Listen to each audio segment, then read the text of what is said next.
वाहिगुरु जी का खालसा वाहिगुरु जी की फतेह।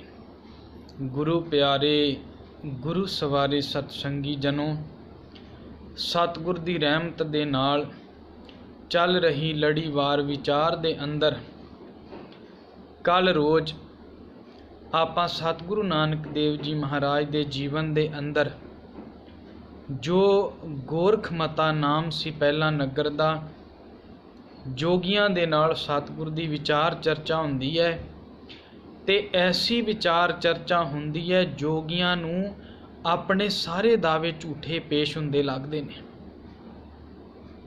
उस नगर दा नाम बदल के गोरख मते तो नानक मता बनदा है। इथों फिर गुरु साहिब अगां चलदे ने, जिन्नू असीं बनारस दी धरती कहने आ। इहनूं काशी भी कहा जांदा है। ਇਹਦੇ ਹੋਰ भी बेअंत नाम ने, जिन्हों वाराणसी भी कहा जाता है ते इनू शिवपुरी भी कहा जाता है। इत्थे दो धरतियां बड़ियां मशहूर ने, एक ये बनारस की धरती है ते नाल मगहर की धरती है, जिन्हों हड़ंबा भी कहा जाता है। उत्थे इन्हां दी विचार चलती है भी ये बनारस की धरती जिहड़ी शिवपुरी है, इनू शिव जी का वरदान है भी जिहड़ा मनुख इत्थे आके अपने प्राण देवेगा। उस समय पंडितां वल्लों उत्थे एक आरा लाया हुंदा सी ते उन्हां ने एक विचार उड़ाई सी भी जिहड़ा मनुख इस आरे नाल अपना शरीर कटवा लेगा, भाव इस आरे नाल वाढिया जाएगा, मर जाएगा ते पंडितां नूं अपनी हर एक चीज़ दान कर देवेगा। इन्नी भैड़ी सोच दे मालक सन। उत्थे इस्त्रियां तक भी दान कीतियां जांदियां सन। तुसी आप सोचोगे भी जगत जलंदा कित्थे जा रहा सी। एवें नहीं सी। भाई गुरदास साहब कहंदे भी बाजों गुरु गुबार है कर दी सुनी लुकाई। हाहाकार मची पई सी। अंधेरे राह ना कोई। इस हनेरे विच दुनियावी लोकां नूं कोई राह भी नज़र नहीं सी आउंदा। ऐसियां सोचां पंडितां वल्लों एक घातक सोचां जड़ियां इन्हां वल्लों चलाईयां गईयां भी शिव जी वल्लों ये वरदानी हुई धरती है ते जिहड़ा मनुख भावें सारी उम्र किन्ने भी पाप करी जावे, किन्ने भी भैड़े कर्म करदा होवे, ये धरती ते आके अपने प्राण दे देवेगा ते उन्हूं शिवपुरी हासिल हो जाएगी। वो स्वर्गलोक विच चलिया जाएगा ते नाल मगहर दी धरती है ते उन्हूं शरापी धरती कहिंदे सन भी इनू शराप है हड़ंबे दी धरती नूं। जिहड़ा इत्थे जाके मरेगा भावें सारी उम्र किन्ने मर्जी चंगे काम कर लवे, वो नरक लोक दे विच वासा पाएगा। उत्थे मरन वाले नूं रब दे कोल थां नहीं मिलनी। इत्थे ही भगत कबीर साहब होए ने, जिन्हां दा मिलाप इत्थे गुरु नानक साहब नाल होना है। उन्होंने यही विचार समझाई सी भी मन लो मनुख दे कर्म चंगे होण ते जे रब परवान ना करे, भाव हड़ंबे दी धरती ते आके मर जांदा है मनुख ते रब परवान नहीं करदा, ते इहो जे रब नूं असीं परवान नहीं करदे। मसला ते मनुख दे कर्मां दा ये जिहड़ी विचार चलाई हुई है, ये इन्हां पंडितां दी अपनी विचार है। ये विचार बंदे दी झूठी भगत कबीर साहब सारी उम्र बनारस दी धरती ते रहे ने, सारी उम्र बनारस दी धरती ते रहे ने ते अखीर समय हड़ंबे जाके उन्होंने शरीर छड्डिया। लोकां ने बड़ा क्या, बहुत क्या भी तू सारी उम्र इत्थे कट चलिया है ते हुण तेरा मुक्त होण दा टाइम है ते तू ये बनारस नूं छड्ड के हड़ंबे चलिया। भगत कबीर साहब ने उत्थे जवाब भी दिता सी, हर का संत मरै हाड़ंबै तां सगली सैन तराई। हरी दा संत भावें हड़ंबे दी धरती ते जाके भी क्यों ना मर जाए, वो सारी धरती नूं अपने वल्लों पवित्र कर लैंदा है। उन्होंने किसी ऐसे कर्म की लोड़ नहीं है। ਇਹ ਮਨੁੱਖ ਦੇ ਕਰਮਾਂ ਤੇ ਡਿਪੈਂਡ ਕਰਦਾ ਹੈ, ਮਨੁੱਖ ਕਰਮ ਕਿਹੜੇ ਕਰਦਾ ਹੈ। ਇਸ ਧਰਤੀ ਤੇ ਧੰਨ ਗੁਰੂ ਨਾਨਕ ਸਾਹਿਬ ਜੀ ਪਹੁੰਚਦੇ ਨੇ ਤੇ ਗੁਰੂ ਸਾਹਿਬ ਦੀ ਚਰਚਾ ਪਹਿਲਾਂ ਹੀ ਸਾਰੇ ਉੱਡੀ ਸੀ ਵੀ ਥਾਂ ਥਾਂ ਤੇ ਲੋਕਾਂ ਦੇ ਵਹਿਮ, ਲੋਕਾਂ ਦੇ ਭਰਮ ਤੋੜਦੇ ਆ ਰਹੇ ਨੇ। ਇੱਥੇ ਹੀ ਪੰਡਤਾਂ ਵੱਲੋਂ ਸਲਾਹ ਹੋਈ ਕਿਉਂ ਨਾ ਅਸੀਂ ਪਹਿਲਾਂ ਹੀ ਇਹਨਾਂ ਨੂੰ ਝੂਠਿਆਂ ਸਾਬਤ ਕਰਕੇ ਇੱਥੋਂ ਮੋੜ ਦਈਏ। ਇੱਥੇ ਇੱਕ ਬੜਾ ਸਿਆਣਾ ਪੰਡਿਤ, ਵਿਦਿਆ ਦਾ ਬੜਾ ਧਨੀ ਸੀ, ਬੜੇ ਉਹ ਗ੍ਰੰਥਾਂ ਦੀ ਜਾਣਕਾਰੀ ਰੱਖਣ ਵਾਲਾ,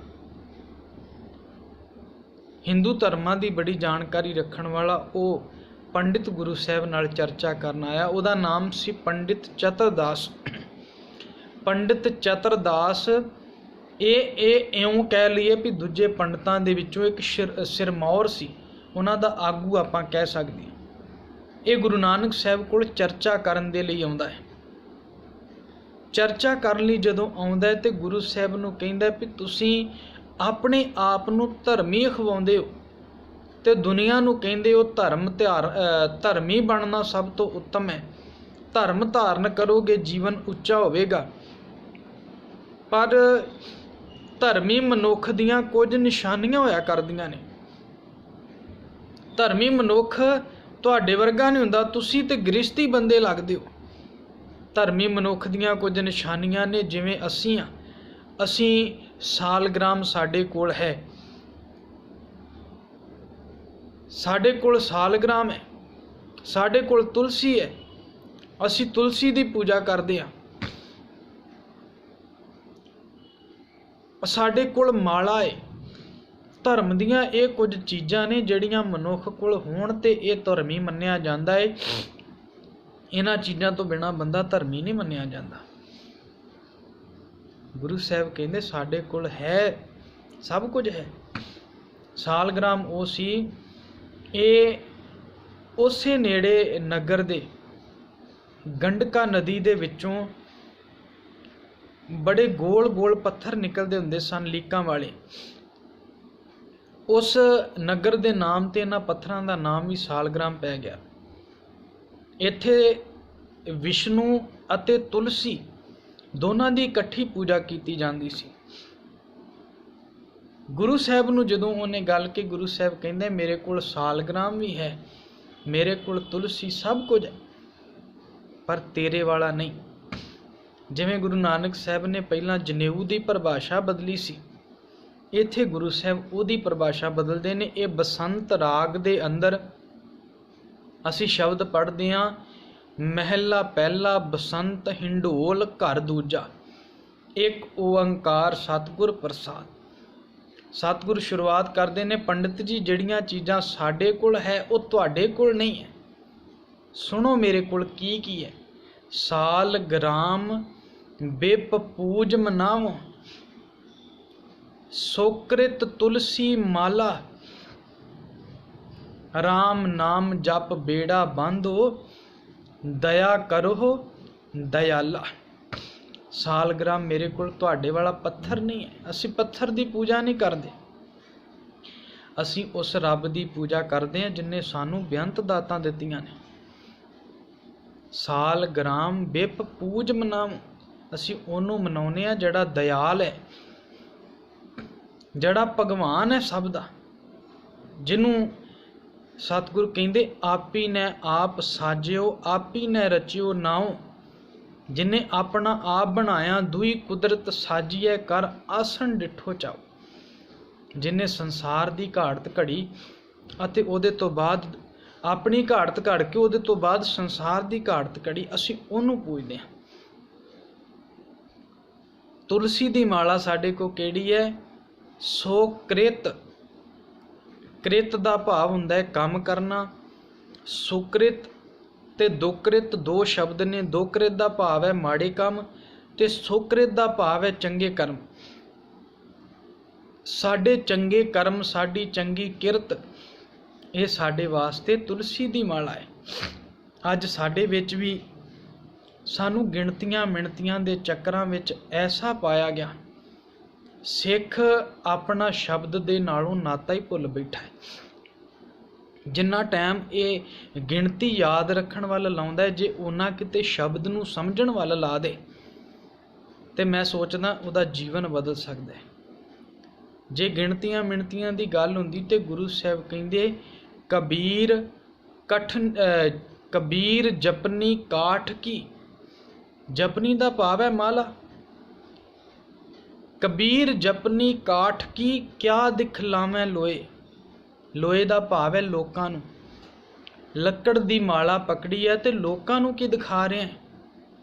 ਲੋਕਾਂ ਨੂੰ ਦਿਖਾ ਰਿਹਾ ਵੀ ਮੈਂ ਬੜਾ ਨਾਮ ਜਪਣ ਵਾਲਾ।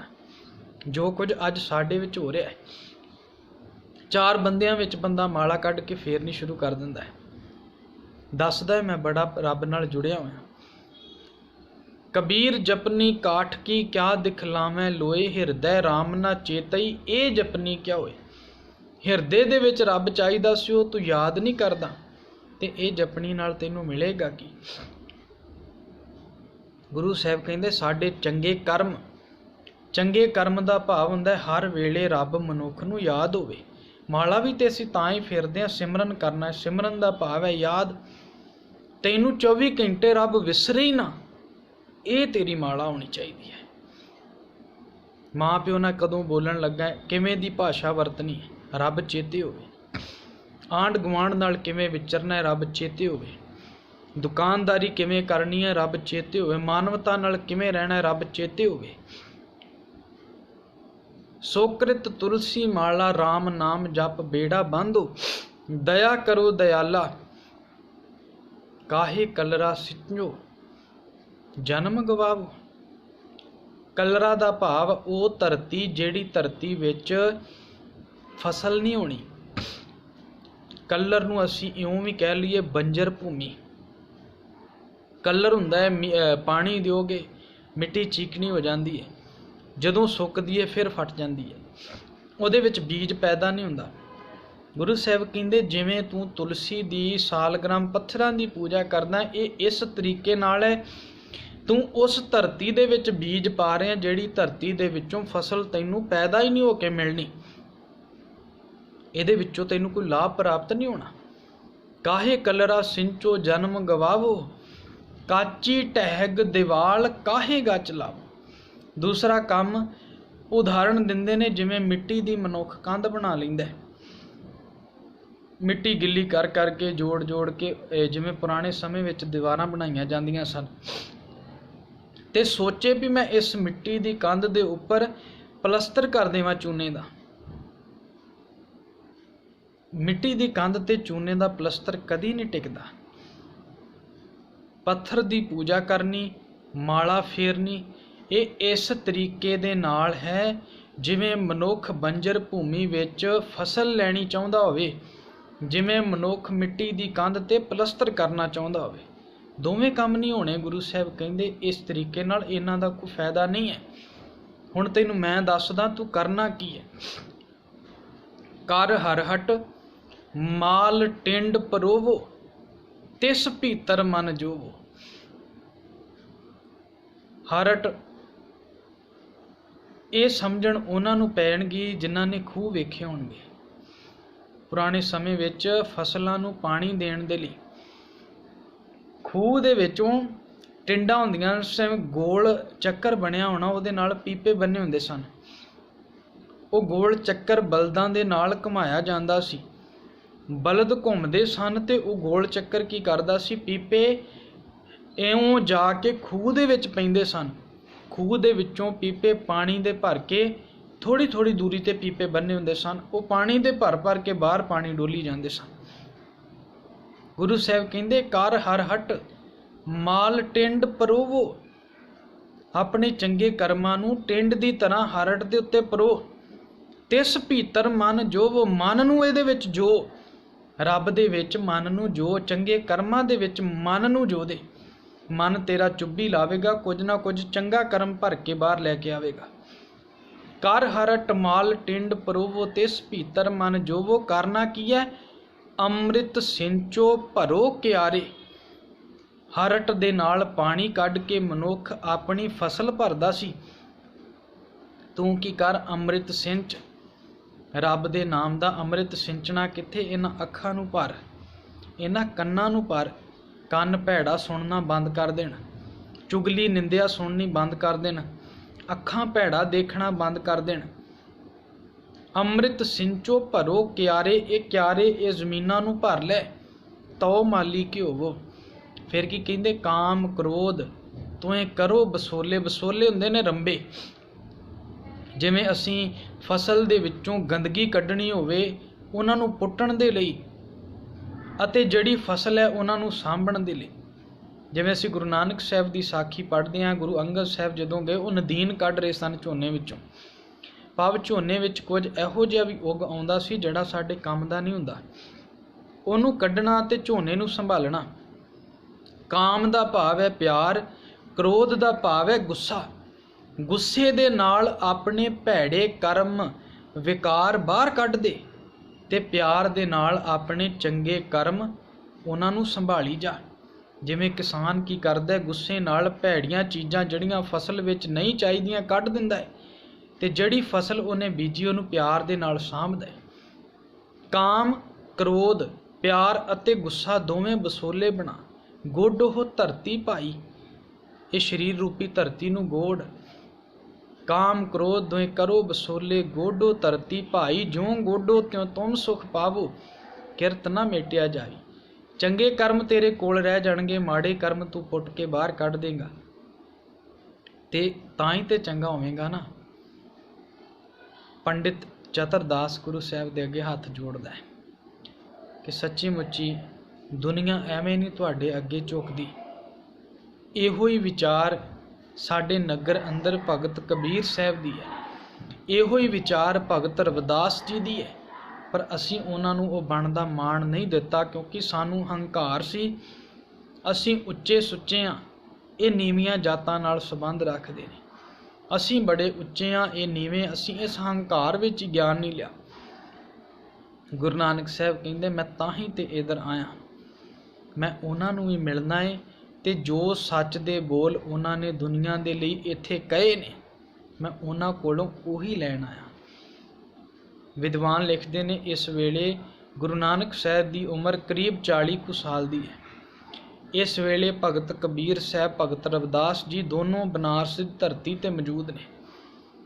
ਭਗਤ ਕਬੀਰ ਕਰੀਬ 5 ਤੋਂ 10 ਸਾਲ ਦੇ ਕਰੀਬ ਗੁਰੂ ਨਾਨਕ ਸਾਹਿਬ ਤੋਂ ਵੱਡੇ ਨੇ, ਤੇ ਭਗਤ ਰਵਿਦਾਸ ਸਾਹਿਬ ਜੀ ਉਹਨਾਂ ਦੀ 90 ਤੋਂ ਉੱਪਰ ਉਮਰ ਹੈ, 90-95 ਸਾਲ ਦੇ ਕਰੀਬ ਉਮਰ ਹੈ। ਗੁਰੂ ਨਾਨਕ ਸਾਹਿਬ ਪਹਿਲਾਂ ਭਗਤ ਕਬੀਰ ਸਾਹਿਬ ਕੋ ਜਾਂਦੇ ਨੇ, ਤੇ ਇਤਿਹਾਸ ਕਹਿੰਦਾ ਕੁਝ ਦਿਨ ਉੱਥੇ ਰੁਕਦੇ ਵੀ ਨਹੀਂ। ਵਿਚਾਰਾਂ ਦੀ ਸਾਂਝ ਹੁੰਦੀ ਹੋਵੇਗੀ, ਕਿਉਂਕਿ ਜਿਹੜੀ ਬਾਣੀ ਭਗਤ ਕਬੀਰ ਸਾਹਿਬ ਦੇ ਕੋਲ ਹੈ, ਐਵੇਂ ਮਨੁੱਖ ਆਪਣੇ ਬੋਲ ਕਿਸੇ ਨੂੰ ਨਹੀਂ ਦੇ ਦਿੰਦਾ। ਉਹਨਾਂ ਨੇ ਥੋੜ੍ਹੇ ਦਿਨ ਵਿਚਾਰ ਚਰਚਾ ਵੀ ਕੀਤੀ ਹੋਵੇਗੀ, ਕਿ ਜਿਵੇਂ ਤੂੰ ਕਹਿੰਦਾ ਬਾਹਮਣ ਗੁਰੂ ਹੈ ਜਗਤ ਕਾ, ਭਗਤਨ ਕਾ ਗੁਰ ਨਾਹੀ। ਅਰਧ ਉਰਧ ਕੈ ਪਚ ਮੂਆ, ਚਾਰੋਂ ਬੇਦੋ ਮਾਹੀ। ਇਵੇਂ ਇੱਕ ਵੇਲਾ ਸੀ ਜਦੋਂ ਮੈਨੂੰ ਜਨੇਊ ਪਾਉਣ ਆਇਆ ਸੀ, ਤੇ ਪੰਡਿਤ ਕੀ ਕਰਦਾ ਸੀ, ਜਨੇਊ ਪਾ ਕੇ ਸਿੱਖਾ ਕੰਨ ਚੜਾਈਆ ਗੁਰ ਬ੍ਰਾਹਮਣ ਥੀਆ। ਉਹ ਜਨੇਊ ਪਾ ਕੇ ਕੰਨ ਵਿੱਚ ਸਿੱਖਿਆ ਵੀ ਦਿੰਦਾ ਸੀ ਕਿ ਅੱਜ ਤੋਂ ਬਾਅਦ ਤੇਰਾ ਗੁਰੂ ਬ੍ਰਾਹਮਣ ਹੈ। ਮੈਂ ਉਹਦਾ ਜਨੇਊ ਨਹੀਂ ਸੀ ਪਾਇਆ ਵੀ ਮੈਂ ਬ੍ਰਾਹਮਣ ਨੂੰ ਗੁਰੂ ਨਹੀਂ ਮੰਨਦਾ, ਤੂੰ ਤੇ ਵਖਰੇਵੇਂ ਪਾਏ ਨੇ, ਵੰਡੀਆਂ ਪਾ ਦਿੱਤੀਆਂ, ਮੈਂ ਮਨੁੱਖਤਾ ਨੂੰ ਇੱਕ ਕਰਨ ਆਇਆ। ਉੱਥੇ ਭਗਤ ਕਬੀਰ ਸਾਹਿਬ ਦੇ ਬਚਨ ਵੀ ਲੈਂਦੇ ਨੇ, ਭਗਤ ਰਵਿਦਾਸ ਸਾਹਿਬ ਦੇ ਬਚਨ ਵੀ ਲੈਂਦੇ ਨੇ। ਇਹ ਉਹ ਬਚਨ ਨੇ ਜਿਨ੍ਹਾਂ ਨੂੰ ਗੁਰੂ ਸਾਹਿਬ ਆਪਣੀ ਪੋਥੀ ਵਿੱਚ ਉਤਾਰਾ ਕਰਦੇ ਨੇ। ਕੁਝ ਦਿਨ ਲੱਗੇ ਹੋਣਗੇ, ਫਿਰ ਇੱਥੋਂ ਗੁਰੂ ਸਾਹਿਬ ਅਗਾਂਹ ਚੱਲਦੇ ਨੇ। ਇਹ ਆਪਾਂ ਅਗਲੀ ਲੜੀ ਵਿੱਚ ਕੱਲ੍ਹ ਰੋਜ਼ ਵਿਚਾਰ ਕਰਨ ਦੀ ਕੋਸ਼ਿਸ਼ ਕਰਾਂਗੇ। ਫਤਿਹ ਬੁਲਾਓ। ਵਾਹਿਗੁਰੂ ਜੀ ਕਾ ਖਾਲਸਾ, ਵਾਹਿਗੁਰੂ ਜੀ ਕੀ ਫਤਿਹ।